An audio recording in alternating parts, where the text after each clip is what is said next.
దీప వాళ్ళ నాన్న ఫోటోకి పూజ చేసి చాలా బాధపడుతూ ఉంటుంది. ఇంతలోపు కార్తీక్ దీప దగ్గరికి వెళ్లి ఓదార్స్తూ ఉంటారు. వీళ్ళు మాట్లాడుకుంటూ ఉండగా ఇంతలోపు సుమిత్ర వాళ్ళందరూ వస్తారు. దీప వాళ్ళు బాధలో ఉన్నారని చెప్పేసి చూడకుండా పారిజాతం వెటకారపు మాటలు మాట్లాడుతుంది.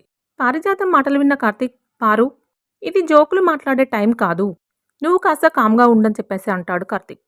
సరే అని చెప్పేసి అందరు కలిసి భోజనం చేద్దామని అనుకునే టైంకి దశరథ్ గారు కుర్చీలో కూర్చోబోతుండగా కుర్చీ సరిగా లేక కింద పడిపోబోతుండగా పక్కనే ఉన్న దీప అయ్యో నానా అని చెప్పేసి పట్టుకుంటుంది.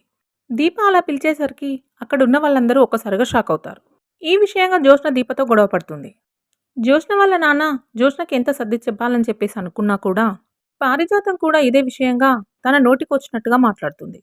పారిజాతం అన్న మాటలకి దీప చాలా కోపంతో రగిలిపోయి మా నాన్న బ్రతికే ఉన్నాడని చెప్పేసి అంటుంది. దీప అలా చెప్పేసరికి అందరూ ఒక్కసారిగా షాక్ అవుతారు. మరి దీప దశరథ్ గారే వాళ్ళ నాన్న అని చెప్పేసి అందరికి చెప్తుందా?